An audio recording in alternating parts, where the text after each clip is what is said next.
Pourquoi tu ne regardes pas la personne à côté de toi et tu lui dis « Bon dimanche, je suis tellement content d'être assis à côté de toi ce matin. Tu as fière allure. Continue à faire ce que tu fais, tu parais super bien. » Mais pourquoi on ne donne pas une bonne main d'applaudissement au Seigneur 2 fois plus fort? Est-ce qu'on peut l'acclamer encore plus fort, Église? Yeah, come on. Vous pouvez prendre place. Est-ce qu'il y a des gens qui aiment voyager? Est-ce qu'il y a des gens qui aiment revenir à la maison? Moi, j'aime voyager, mais j'aime aussi le temps de revenir à la maison. Et c'est vraiment le fun d'être de retour parmi vous. Quelle bénédiction. J'aimerais féliciter Michael pour son message de la semaine dernière. Est-ce qu'on peut donner une bonne main au Seigneur, s'il vous plaît, pour lui? C'est le fun de faire l'Église en équipe. Amen.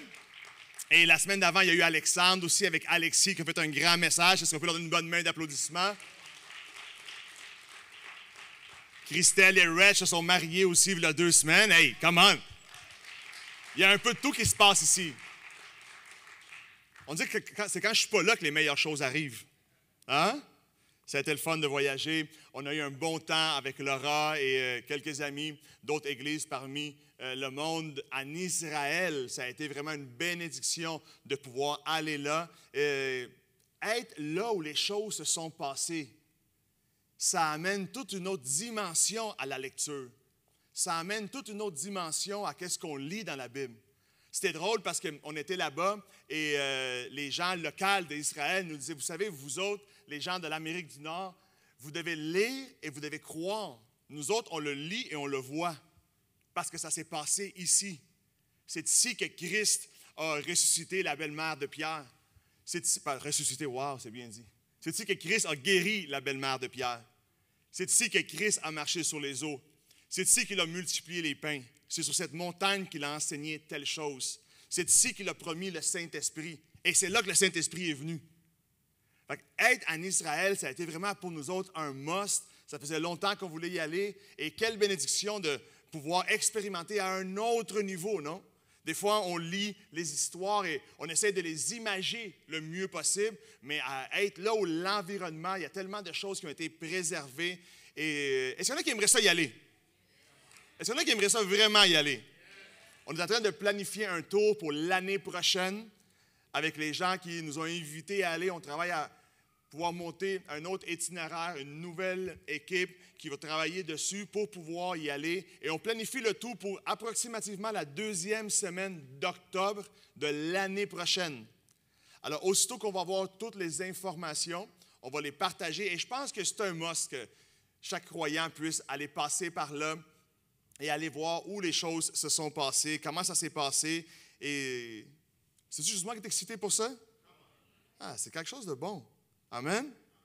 Et avoir été là, et une des choses qu'on a faites, une des activités que j'ai le plus aimé faire, c'est qu'ils ont reproduit la barque de l'époque de Jésus. Tu sais, lorsque le Seigneur avait dit à ses disciples, allez de l'autre côté, traversez la Galilée, et puis moi, je vous rejoins après. Êtes-vous avec moi? Ils ont reproduit la barque que les disciples ont utilisée pour aller de l'autre côté. Et vous et moi, on sait l'histoire, il y a eu une tempête et il y avait beaucoup de brouillard et Christ s'est approché. Eux pensaient que c'était un fantôme. Alors, on était à la place où ça s'est passé et des fois, on se dit, comment dans un petit lac, il peut y avoir de la bouée? Comment dans un petit lac, il peut y avoir autant de courants, de montagnes, de vagues, d'agitation dans l'eau? Et puis, la zone géographique où cette mer-là est propice à toutes ces choses-là. Alors, la minute qu'on est parti dans l'eau, quelques minutes plus tard, tout de suite, on a vu le coucher du soleil, et là, le brouillard qui s'installe, tu vois absolument rien, et là, le courant commence à lever, les vagues et tout ça. Et c'est pour ça que je voudrais vous partager, vu que j'ai été là, je vais vous partager un peu un message aujourd'hui sur ce qui s'est passé là. Et qu'est-ce que Dieu peut faire avec nous dans notre vie. Le titre de mon message aujourd'hui, c'est « Comment activer Dieu ». Comment activer Dieu. Je ne sais pas si tu as besoin de voir la main de Dieu. Je ne sais pas si tu as besoin que Dieu puisse pourvoir à quelque chose ou quelquefois dans notre vie, on a essayé fort. Quelquefois dans notre vie, on a puisé toutes nos options. On a essayé le plus possible de faire en sorte que la famille fonctionne, que notre profession marche, que notre travail fleurit. Et des fois, on arrive à une place où on se dit, tabarouette, j'ai besoin de l'aide de Dieu. J'ai besoin de l'aide de Dieu parce que le temps ne change rien. Des fois, on se dit, le temps va arranger les choses. Et ça, c'est la pire des phrases à mentionner parce que le temps ne change rien. Les choses changent si nous changeons. Si nous changeons notre système de croyance, si on change notre système de pensée, c'est là que Dieu peut faire des choses incroyables dans notre vie. La Bible dit, tel un homme pense, tel il est. Alors tu peux vouloir réussir, tu peux vouloir t'approcher de Dieu, mais si dans ta tête tu penses que ça ne fonctionnera pas, tel un homme pense, tel il est. La Bible dit, ce que l'homme craint lui arrivera. Ce que l'homme craint lui arrivera. Je ne sais pas si ça vous arrive de fois d'être craintif, de dire, ah mon Dieu, je ne veux pas avoir de mauvaises nouvelles.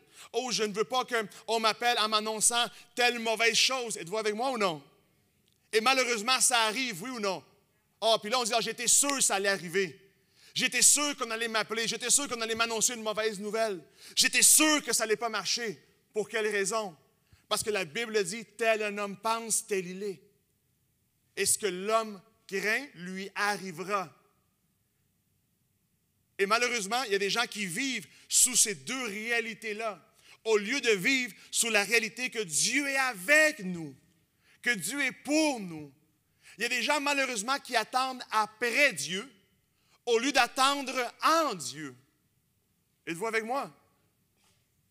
Grosse différence. Attendre après Dieu. C'est t'attends que Dieu fasse quelque chose sans toi t'impliquer. Et lorsque tu attends après Dieu, ça veut dire que tu attends dans une condition de frustration. Ça veut dire que tu attends dans une condition où tu es fâché, où tu es dans l'amertume, où tu n'es pas dans la joie, parce que tu attends que quelqu'un d'autre fasse le travail. Mais la Bible nous enseigne à attendre en Dieu. En Dieu, ça veut dire que Dieu m'a parlé, que j'ai lu dans la parole, qu'il y a une promesse pour moi, qu'il y a une promesse pour ma santé, qu'il y a une promesse pour ma famille, que Dieu a préparé des plans de bien et non de malheur. Et j'attends là-dedans. Ma foi est mise à l'intérieur de ce que Christ a dit. Ma foi est mise à l'intérieur de ce que Christ m'a promis. Et c'est là qu'on voit les choses se produire. Les personnes qui attendent après Dieu sont dans la mauvaise attitude dans leur vie. Parce que tu attends que tu es comme, ah ouais, ça serait bon que Dieu fasse ça. Ah Seigneur, il est temps qu'il est à peu près temps là. C'est à peu près temps, Seigneur, que tu m'aides un peu là, à cette misère. Hein? Puis on a cette attitude-là de, c'est à peu près temps, Seigneur, toi qui as créé le ciel, la terre, les poissons, ma belle-mère et mon voisin, là. Me semble, Seigneur, tu pourrais faire quelque chose pour moi. Me semble que tu pourrais me guérir, Seigneur. Me semble, Seigneur, que ça fait assez longtemps que je combats ces difficultés-là. Seigneur, me semble que ça fait longtemps que tu as ressuscité Lazare, tu as marché sur les eaux, tu as multiplié les pains, tu as guéri les malades, tu as délivré les gens qui étaient oppressés. Et moi, Seigneur, je suis pris dans ma réalité. Me semble que ça fait longtemps que ça a duré. Moi, j'aimerais partager aujourd'hui sur comment activer Dieu. Si tu es en train d'attendre après Dieu, au lieu d'attendre en Dieu, ce message est fait pour toi ce matin. Et Dieu va agir et quelque chose de puissant va arriver. Est-ce qu'il y en a qui sont prêts? Dans les prochaines 30 minutes. Est-ce qu'ils ont remarqué que je me suis rasé? Vous dites rien, hein? Vous dites rien. Si vous dites rien, vous le dissimulez bien. Je vous raconte ça, je ne le raconte pas. Mais ouais, je vais le raconter. Moi, je vous raconte tout. Personne qui peut dire qu'il y a des secrets ici. Je vous raconte tout. Ouais. En 2019, je me suis regardé dans le miroir, puis je me dis, tabarouette, il me semble que je manque des cheveux, moi. Il me semble qu'une coupe de mèche de plus, ça me ferait pas mal. Je pense qu'il y a des gars, en tout cas, je ne vous regarderai pas, là. Je ne vous regarderai pas, là, parce que je ne veux pas que tu penses que je prêche à toi, là. Je vais regarder les filles, moi, qui ont les cheveux. Puis là, j'ai regardé ça, puis je dis, il me semble que je me ferais opérer. Puis je ne sais pas si vous êtes pareil que moi, ça vous arrive que la minute que vous vous mettez à parler de quelque chose, tout ça apparaît dans ton Instagram. Hein? Tout ça apparaît. Fait que là, je commence à voir des cliniques en Turquie qui font des chirurgies esthétiques pour les gars. Puis là, je dis, bah, je m'envoie là-bas, moi. Là, il y a un numéro WhatsApp. Puis là, je commence à parler avec la personne, je la WhatsApp, j'envoie des photos, des vidéos. Puis là, Laurent me regarde. Elle me dit, quoi tu fais? Je dis, je parle avec quelqu'un en Turquie.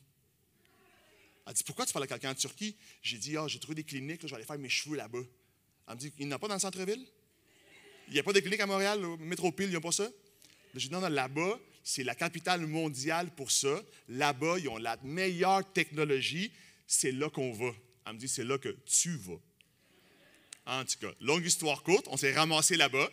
Puis j'ai fait ma première chirurgie là-bas en 2019, un peu avant la pandémie. Je devais retourner après la pandémie, mais finalement, pandémie. Alors, oublie ça. Puis là, tantôt, en étant en Israël, j'étais là, puis j'ai regardé Israël, puis je disais, il me semble que la Turquie, c'est proche d'ici. Là, j'ai regardé juste 1 heure de vol. Au lieu de s'en aller directement ici, on a fait une escale en Turquie, puis j'ai refait ma 2e chirurgie.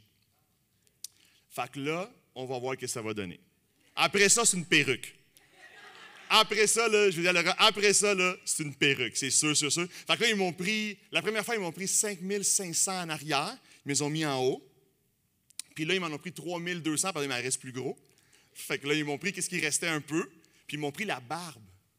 Ils m'ont dit, si t'en veux plus, on peut en prendre d'ailleurs. J'ai dit, écoute, moi, si tu veux prendre mon chest, mes bras, mes jambes, bro, let's go, là, mets-moi tout ça en haut. Là.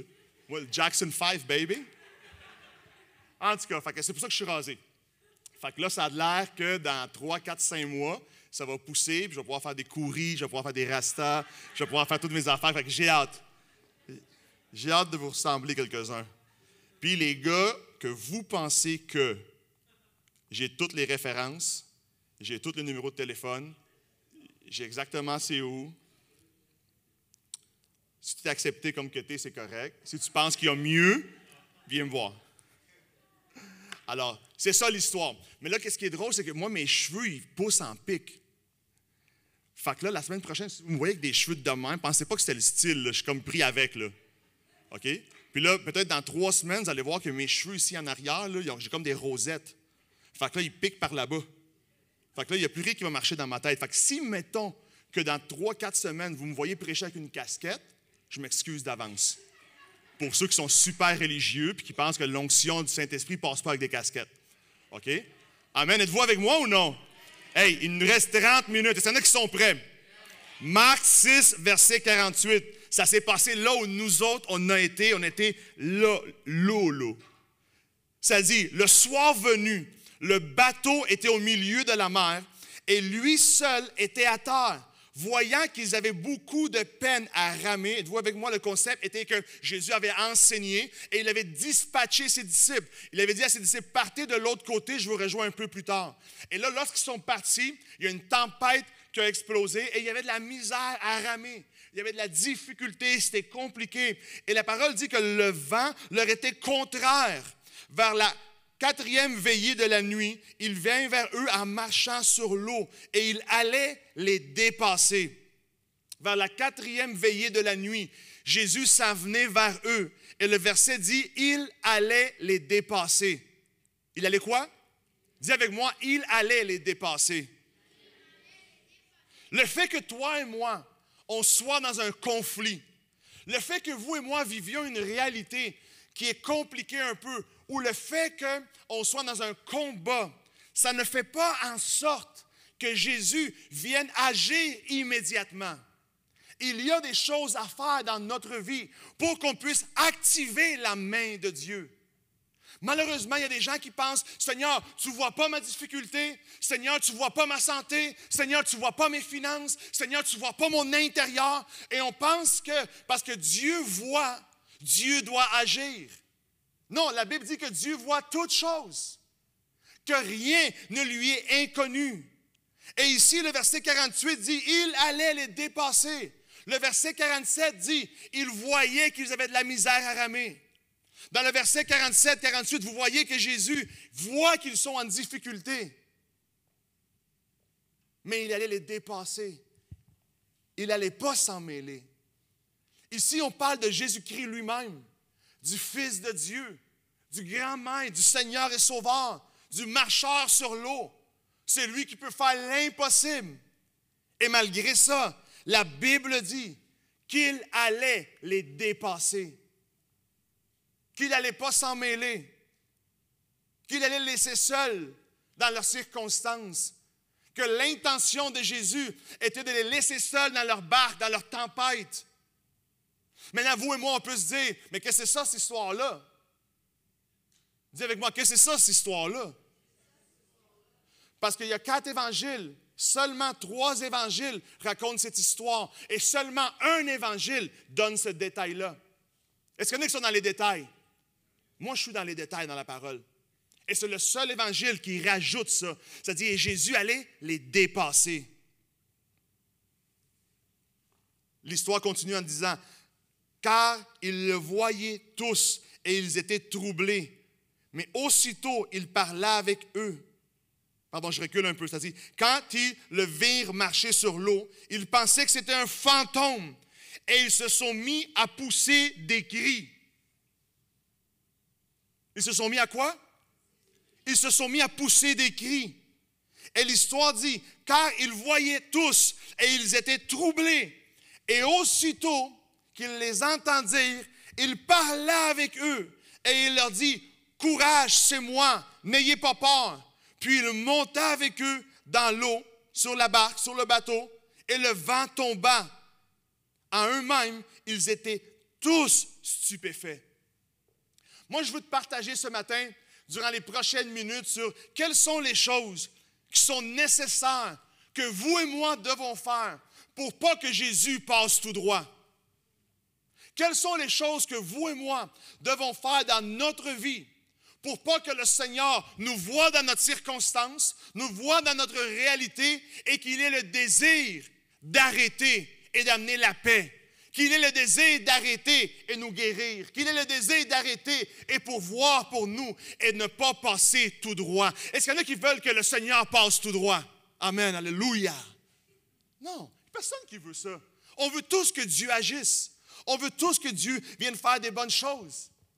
Dernièrement, lorsqu'on revenait du voyage, on est revenu dans une ligne aérienne que tout était wireless et tout était touchless. Tout était sans contact. Dis avec moi, sans contact. Yeah. Et qu'est-ce qui était drôle, c'était que pour ouvrir la porte de la salle de bain, c'était sans contact. Nous, on était habitués à pousser.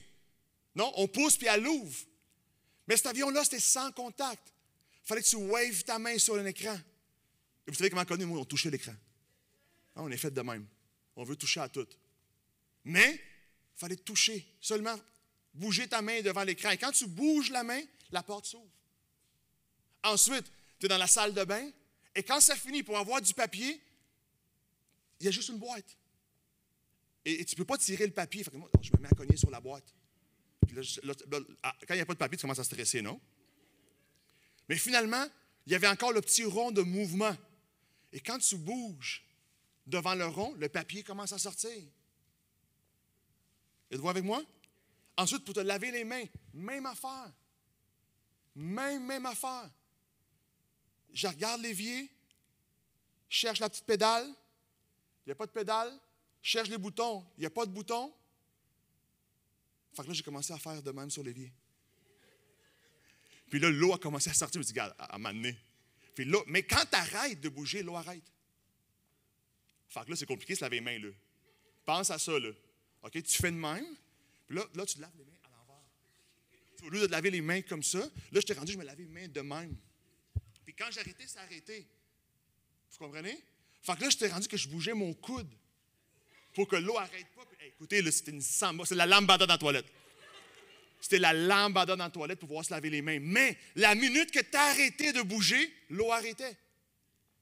La minute que tu as arrêté de bouger, la porte se fermait. Ah, puis ça, c'est sans parler de la lumière. Je ne comprends pas les détecteurs de mouvement des salles de bain, moi. Tu étais assis sur la bolle, tu es supposé te faire quoi? Tu es assis de même? Je te dis, je commençais à faire ça, la lumière s'est fermée. Parce que si tu ne bouges pas, la lumière se ferme. Êtes-vous avec moi? Je m'excuse de vous raconter mes expériences sanitaires. Mais j'ai saisi quelque chose en étant là. C'est que Dieu fonctionne comme ça. La parole dit qu'il allait les dépasser. Mais eux ont poussé des cris. Et lorsque Christ a entendu les cris, il a détourné son chemin vers eux. Est-ce que ça se pourrait à quelque part que pour que vous et moi, on active la main de Dieu, on ait besoin de faire quelque chose? Est-ce que ça se pourrait que Dieu ait toute la puissance, tout le désir, toute l'intention de changer notre vie, de changer notre famille, de changer nos finances, de changer notre existence? Mais il faut qu'on fasse quelque chose avant pour activer la main de Dieu. Dans cette histoire-là, j'ai découvert que les disciples ont fait la bonne chose. Ils ont activé la main de Dieu. La parole dit, « Approchez-vous de moi et je vais me manifester. » La parole dit, « Approchez-vous de Dieu et Dieu va s'approcher de vous. » Regardez les choses dans l'ordre. Lorsqu'on se sent seul, ou lorsque des fois, durant la semaine, on a besoin de Dieu, on se dit, « Ah, j'aimerais que Dieu fasse quelque chose pour moi. J'aimerais pouvoir m'approcher de lui. » Quoi faire pour activer la main de Dieu dans notre vie? C'est super simple. Il faut s'approcher de Dieu. Il faut avoir une routine dans notre vie où on sait ouvrir la parole de Dieu dans un des évangiles. Et je vous recommande l'évangile de Jean. Et lire pendant quelques minutes la parole et s'approcher de Dieu. Et prier pendant quelques instants et dire, « Seigneur, parle à mon cœur. » Lui faire savoir tes besoins pour que Dieu puisse agir. De cette même façon que ces gens-là ont été capables de changer l'itinéraire de Jésus. Pensez à ça. Christ avait l'intention de passer de l'autre côté, d'aller les attendre là-bas. Vous savez qu'est-ce qui est spécial dans cette histoire-là? C'est que lui les a dispatchés avant. Et habituellement, ceux qui partent avant arrivent en premier, non? À part les femmes qui se perdent des fois, là. Mais habituellement, si tu es parti avant tout le monde, tu es supposé arriver avant, non? C'est drôle que Jésus est parti bien après eux autres, et la parole dit qu'il allait les dépasser. Qu'est-ce qui l'habitait, lui? Et non seulement le dépasser, c'est pas qu'il était dans un bateau plus vite, là. C'est pas que le monde avait une barque, puis la barque de Jésus, les gens ramaient plus fort. Il marchait sur l'eau. Il marchait sur les éléments. Il marchait sur ce qui dérangeait tout le monde. La même chose qui était en train de causer la misère aux disciples, Jésus marchait sur ça. C'est la puissance d'avoir la confiance en Dieu. C'est que peu importe ce qui vient vous déranger, peu importe ce qui ne fonctionne pas dans votre vie, Christ est Seigneur de ça. Christ est Seigneur de tout ce qui vient vous empêcher de vivre une vie de paix, une vie de joie, de tout ce qui vient vous déranger. Notre Seigneur et Sauveur est Seigneur de ça. Et il peut calmer la tempête. Êtes-vous avec moi ou non? Regardez Deutéronome 30. Deutéronome 30 est ce verset très connu, vous entendez souvent ici, où la parole dit que Dieu veut que vous soyez la tête et non la queue. Que Dieu veut que vous soyez en haut et non en bas. Et c'est le chapitre où il promet tellement de choses. Et il dit ceci, Deutéronome 30, verset 9, « Le Seigneur, ton Dieu, te comblera de bien en faisant prospérer le travail de tes mains, le fruit de ton ventre, le fruit de ton bétail, le fruit de la terre, car le Seigneur sera de nouveau content de ton bonheur, comme il était content de celui de tes frères, lorsque tu écouteras le Seigneur, ton Dieu, de tout ton cœur et de toute ton âme. » La Bible dit que Dieu veut faire prospérer notre vie, qu'il veut nous combler à tous égards. Mais il met une condition, il dit, lorsque tu écouteras ton Dieu. Ça veut dire que ce n'est pas que le Seigneur est en haut et puis il lance automatiquement des bénédictions. Non. Tu as quelque chose à faire. Ça fait partie de la maturité. Quand tu es un jeune enfant, le pasteur prend soin de toi. Les amis, les leaders de l'Église prennent soin de vous. Mais lorsque tu grandis dans le Seigneur, c'est à toi à prendre soin de toi-même. C'est à toi à t'édifier, à t'être responsable et à comprendre cette vérité-là, que ce n'est pas que Dieu a diminué en puissance, peut-être toi tu as diminué en intérêt. Ce n'est pas que Dieu a diminué en provision. Des fois, c'est nous autres qui avons diminué en passion pour lui. Rappelle-toi quand tu le cherchais. Rappelle-toi ce que tu recevais dans ton âme, dans ton cœur.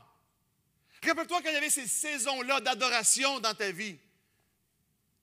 Au lieu de mettre tes beats préférés urbains aujourd'hui dans ton véhicule, tu mettais ta sélection de louanges et tu commençais ta journée comme ça, en train de toucher Dieu, en train de t'approcher de lui.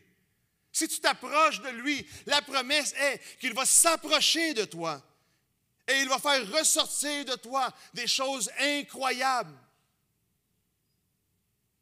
Comment activer la main de Dieu? Ça me fait penser à ce fameux robinet-là, que la minute que je bougeais mes mains, il était prêt à donner de l'eau, sans hésitation, sans manquement. Dieu, c'est la même chose. La minute qu'on s'approche de lui, la minute qu'on veut être près de lui, il va venir vers nous, il va nous embrasser, il va amener la paix, il va faire le miracle. Et la Bible dit qu'une paix qui surpasse tout entendement va régner sur ta vie. Et il va prendre soin de chaque détail. C'est comme si Dieu aurait un détecteur de mouvement. Et il attend que tu bouges. Il attend que tu agisses pour se manifester. Est-ce que ça fait du sens ce que je vous dis? Est-ce que ça fait du sens à quelqu'un de dire, moi, Dieu est là. Il allait les dépasser. Mais puisqu'ils ont crié, ça a activé le détecteur. Ça a activé l'œil magique de Dieu. Et lorsqu'ils ont activé l'œil magique, Christ est venu les secourir. Comment est-ce que tu peux activer l'œil magique? La foi active l'œil magique de Dieu. Nos besoins ne font pas bouger Dieu. Notre prière, oui. Nos besoins ne font pas en sorte qu'automatiquement Dieu envoie une solution. Non, la Bible dit, faites-moi connaître tes requêtes. Présentez-moi vos besoins et vous verrez si je ne fais pas l'œuvre. Mais au début, ça dit, démontrez, montrez-moi, priez, cherchez, ayez la foi, bougez, faites le premier pas et ensuite laissez-vous envahir par la vague de Dieu. C'est pour ça que la Bible dit des choses comme « goûtez, voir si Dieu est bon ». Et après, ça dit « oui, Dieu est bon. En tout temps, Dieu est bon ». Parce que seulement ceux qui bougent, seulement ceux qui sont devant l'œil magique du ciel, c'est eux qui expérimentent la bénédiction. C'est eux qui expérimentent la provision. Ceux qui ont diminué en passion, ceux qui ont diminué en intérêt, ou ceux qui sont tombés dans un mode automatique. Dis avec moi, jamais mode automatique. Dis-le encore une fois, jamais en mode automatique. Ne vis jamais ta relation avec ton Père Céleste en mode automatique. Ne laisse jamais aller les choses, mais sois celui qui fait le premier pas. Chaque matin, quand tu te réveilles, dis merci Seigneur pour cette matinée. Merci Seigneur pour cette nouvelle vie. Merci Seigneur pour cette nouvelle journée où je vais expérimenter ta bénédiction. Commence ta journée comme ça. Commence ta journée du bon pied. Tu sais comment commencer du bon pied? En disant merci Seigneur pour cette journée. Automatiquement, tu viens de mettre une clôture à tout ce qui veut empêcher que ta journée aille mal.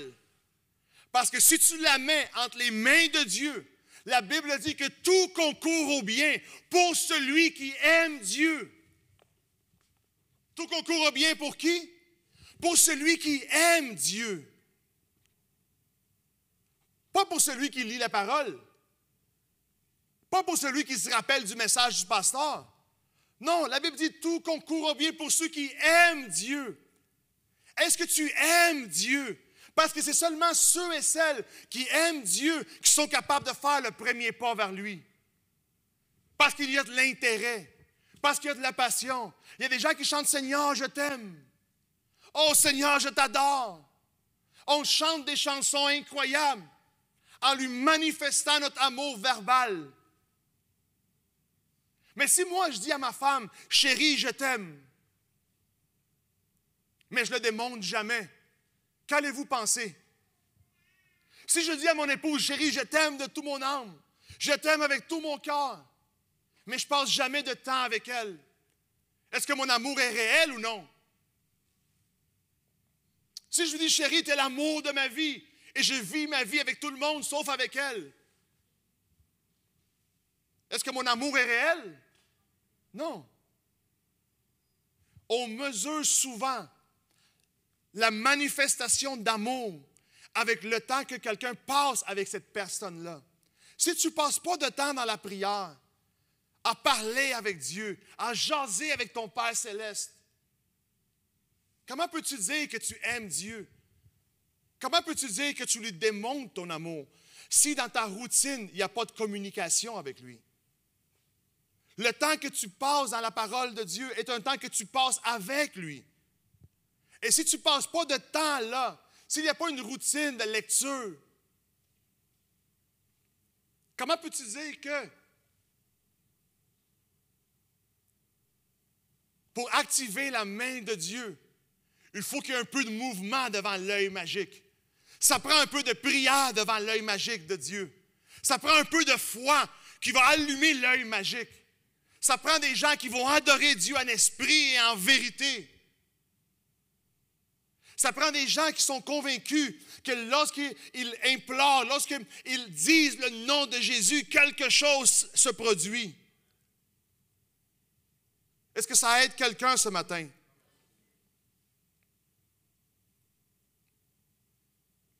Deux Chroniques 20, verset 22, je finis avec cette histoire-là. Le roi Josaphat est en train de faire face à un des plus grands combats de son royaume. Il est en train de vivre le combat de sa vie. Il affronte 3 ennemis, 3 des gens qui ne s'aimaient pas entre eux, se sont mis ensemble pour venir l'attaquer. C'est drôle, hein? Des fois, des gens qui ne s'aiment pas se mettent ensemble pour venir attaquer. C'est drôle que ce n'est pas nouveau, hein? Le plus grand combat de sa vie. Je ne sais pas si c'est quelqu'un ici qui est en train de vivre un combat de ce niveau-là. Peut-être c'est ta relation sentimentale. Tu dis, oh my God, l'âge avance, le chronomètre avance, et je suis encore seul, et je n'ai pas rencontré personne. Et pour toi, c'est un combat aujourd'hui. Peut-être au travail, il y a un combat. Il y a des choix de carrière à faire, ou il y a des carrières sur lesquelles on avait misé et qui ne sont pas en train de fleurir. Ou peut-être dans le ministère, dans qu'est-ce que tu veux faire pour le Seigneur. Il y a des questionnements, tu vis un combat spécial. Regarde ce que la Bible dit. Josaphat se plaça devant eux et il dit à son armée, « Écoutez-moi, habitants de Jérusalem et de Juda, mettez toute votre confiance dans le Seigneur votre Dieu. » J'aime ça. J'aime que l'homme est en train de prendre contrôle de sa situation. Il vit, il est sur le bord d'affronter le plus grand combat. Et il commence sa préparation, sa stratégie de combat. Il la prépare en disant, « Mettez votre confiance en Dieu. » Et ensuite, il leur dit, « Car notre Dieu est fort. Mettez votre confiance en lui et vous serez forts aussi. » Regardez un roi qui a eu une victoire hors niveau. Il a été chercher sa puissance en Dieu. Il a dit, parce que notre Dieu est fort. Si nous croyons en lui, si notre confiance est mise en lui, nous aussi, on va être forts. Nous aussi, on va être confiants. Parce que Christ avait sa confiance mise en son Père. Les disciples étaient dans une barque en train d'avoir toute la difficulté de leur vie, mais Christ marchait sur l'eau en même temps. C'est drôle, hein, de voir 2 personnes dans la même situation vivre 2 vies différentes. Un a confiance en Dieu, l'autre a peur de tout. Et ça dit, mettez toute votre confiance dans ces prophètes et vous remporterez la victoire. Puis Josaphat, en accord avec le peuple, place en tête de l'armée des chanteurs en vêtements sacrés. Et ils sont chargés de rendre gloire au Seigneur en disant, « Chantez la louange du Seigneur, car sa fidélité est pour toujours. » il est sur le point de combattre 3 des plus grosses armées.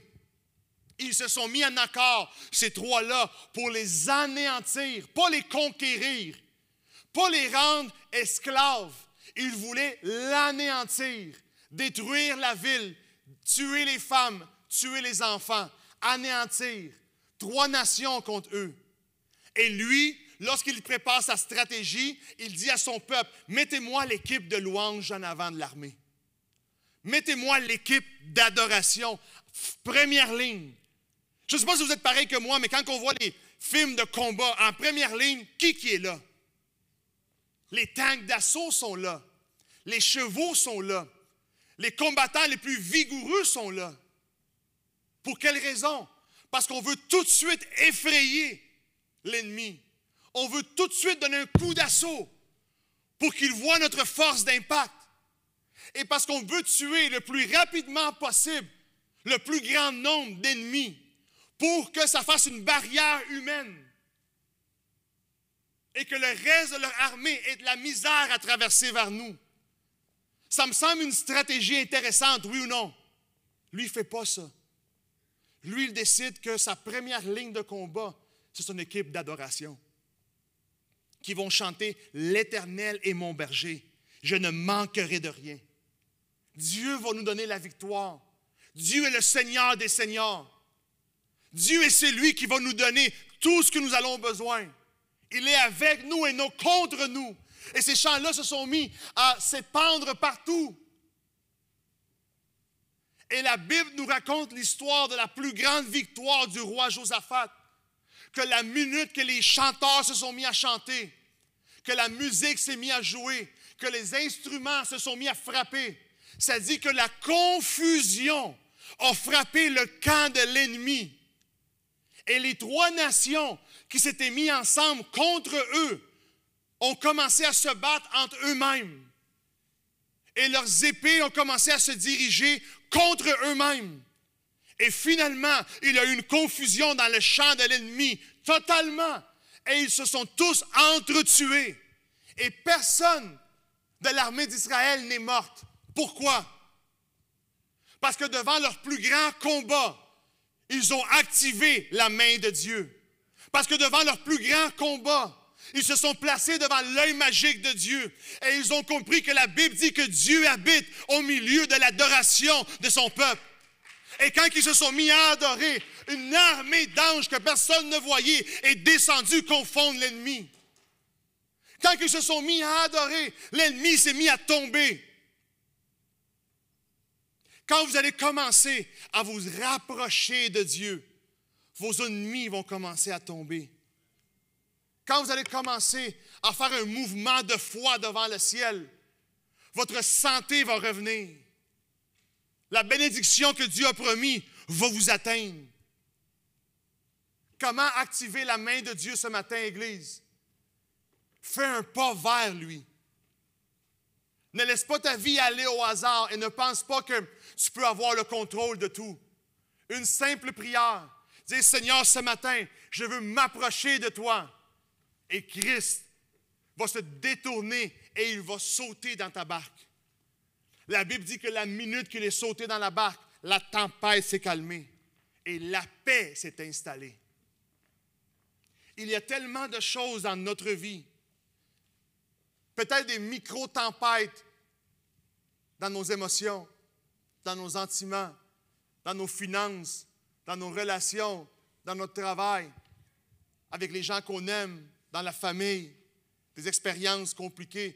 Il peut y avoir tellement de petites choses dans notre vie qui s'accumulent que finalement, ça vient enlever notre paix. Ça vient nous enlever la joie de vivre. Et là, on tombe sur le cruise control. On tombe sur une randonnée automatique. Au lieu de continuer à croire, à espérer, à faire un mouvement devant Dieu pour que la porte s'ouvre, se placer devant l'œil magique du ciel, Christ allait les dépasser. Mais parce qu'eux ont décidé de poser une action, toute leur existence a changé.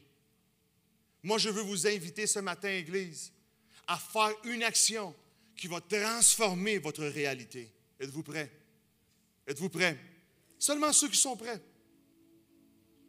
Pour ceux qui ne le sont pas, dimanche prochain, il y aura un autre message. Et Dieu va encore essayer de vous convaincre. C'est ça la passion que Dieu a envers nous. Il veut nous convaincre qu'il veut prendre soin de nous. Dieu veut te convaincre qu'avec lui, tu es plus fort. Avec lui, tu es plus forte. Avec lui, tu vas te rendre au bon port. Avec lui, ta vie avance mieux. C'est drôle, non? C'est difficile à expliquer. C'est même difficile à transmettre comme message. Mais ceux qui le vivent, chaque matin, et on dit, Seigneur, prends contrôle de cette journée. On dit que tu t'en vas vers ta douche, puis tabarouette. On dit que tu es prête pour la victoire. On dit que quand tu dis, Seigneur, prends contrôle, on dit que tu t'en vas vers cette situation-là, puis c'est comme si Dieu aurait déjà fait quelque chose. On dit que le miracle est là, et ce qu'on attend, c'est juste la manifestation. Est-ce qu'il y en a qui ont déjà vécu ça? Je peux voir les mains? Pratiquement tout le monde. Pourquoi ne pas le revivre à chaque jour? Tantôt, Jésus, pas attendre après Dieu, mais attendre en Dieu. Et vous qui l'avez déjà vécu, toutes les mains qui se sont levées, vous qui l'avez déjà vécu, c'est encore plus facile pour vous. Parce que vous savez qu'il peut le faire. Alors il va le faire encore. Il est le même hier, aujourd'hui et éternellement. Vous avez déjà une histoire. Dieu veut rallumer la flamme, ramener l'intérêt, ramener la passion et que votre vie atteigne une bonne destination. Amen. Êtes-vous prêts? Hey, est-ce qu'on finit avec ça? Ceux et celles qui sont ici pour la première fois aujourd'hui, je vous invite à faire un pas de foi vers le ciel. Peut-être tu n'as pas eu l'opportunité dans le passé ou ailleurs dans ta vie d'entendre un message comme celui-ci, mais laisse-moi te dire ceci, Christ, Dieu t'a créé pour te bénir, pour prendre soin de toi. Il n'est pas fâché, il veut juste une opportunité pour démontrer son amour, démontrer sa passion pour toi et que tu vois qu'avec lui, tu vas être plus fort. Alors si aujourd'hui, il y a quelqu'un ici qui veut donner l'opportunité à Dieu d'entrer dans sa vie, ou s'il y a quelqu'un ici qui veut se réconcilier avec lui, faites cette prière avec moi. C'est la prière la plus importante de ta vie. Parce qu'elle a la caractéristique de tout transformer. Alors si vous voulez la faire, je vais demander à l'Église de vous accompagner. Prions ensemble et disons ceci. Seigneur Jésus, ce matin, je veux que tu t'actives dans ma vie. Mais je veux me réconcilier avec toi. Ou je veux m'approcher de toi. Pardonne tous mes péchés. Et à partir d'aujourd'hui, Seigneur, que je puisse te connaître comme mon Sauveur. Que je puisse connaître Dieu comme mon Père céleste qui m'aime et qui veut prendre soin de moi. Que ma barque arrive à bonne destination. Que je puisse expérimenter les bonnes choses que Dieu a préparées pour moi. Au nom de Jésus. Amen et amen. Et si tu as fait cette prière pour la première fois, laisse-moi te dire que ta vie est sur le bord de prendre un envol incroyable. On aimerait pouvoir rester en contact avec toi. On aimerait pouvoir bâtir sur le message d'aujourd'hui. Alors à côté de toi, il y a ce carton qui dit connexion. Prends quelques instants pour écrire ton nom, pour connecter avec Essentiel, nous donner des informations de réseaux sociaux, pour qu'on puisse prier pour toi et qu'on puisse t'accompagner dans ce cheminement qui est grandement excitant. Amen. Est-ce qu'on peut donner une bonne main d'applaudissement à ceux et celles qui ont fait la prière pour la première fois, qui nous visitent aujourd'hui? Et en sortant, il y a un comptoir Essentiel en arrière. Je vous invite à seulement déposer le carton là ou à vous approcher de moi ou des membres de mon équipe pour qu'on puisse discuter un peu ensemble. Est-ce qu'il y a des gens ici qui veulent activer la main de Dieu sur leur vie, sur leur travail, sur leur santé, sur leur famille, sur leur entreprise, sur leur entourage? Hey, c'est quelqu'un ici qui veut voir la main de Dieu. Moi, je vous invite à vous mettre debout avec moi. Et on va faire la même chose que les disciples ont fait. On va faire la même chose que Josaphat a fait. Pousser un cri vers lui.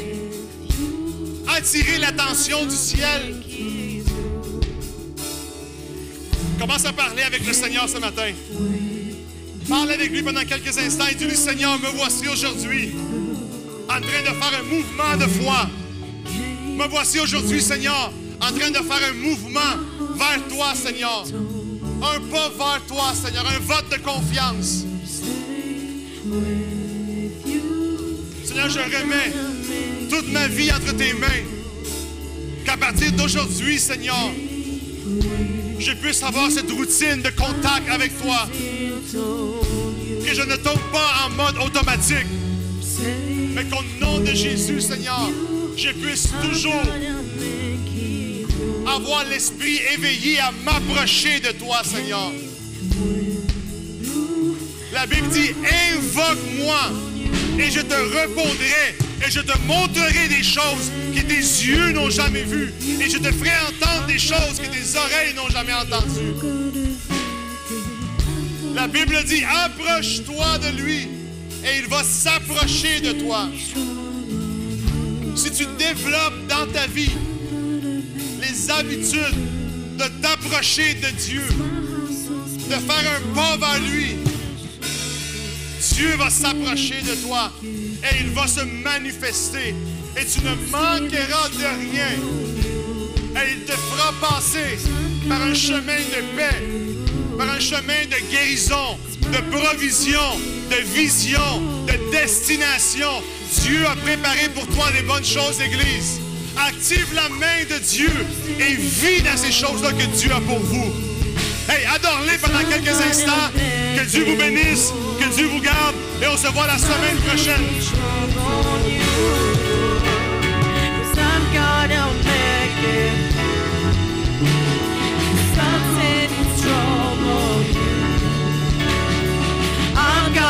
I'm gonna make it. 'Cause my house was built. Hey, 'cause I'm gonna make it through. 'Cause I'm standing strong on you. 'Cause I'm gonna make it through. 'Cause my house was built on you. On you. On you. On you.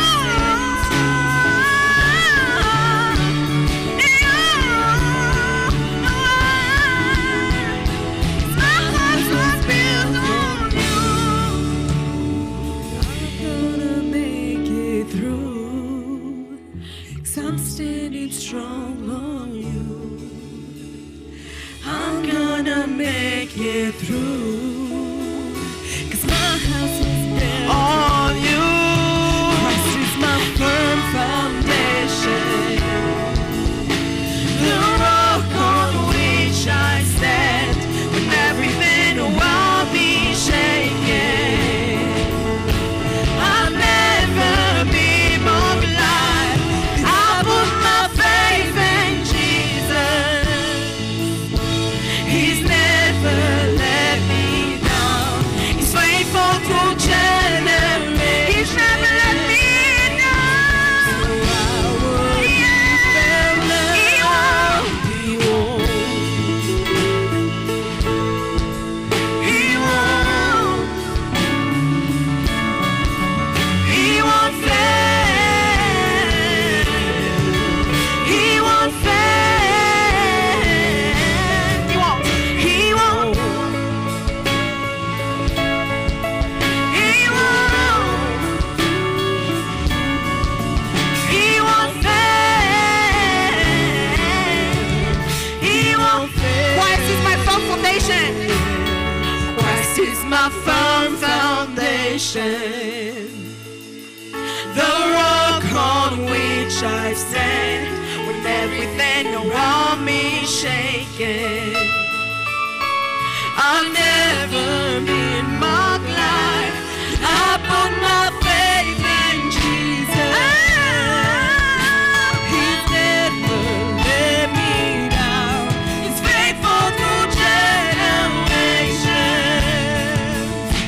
So I would even know He won't. He won't. He won't.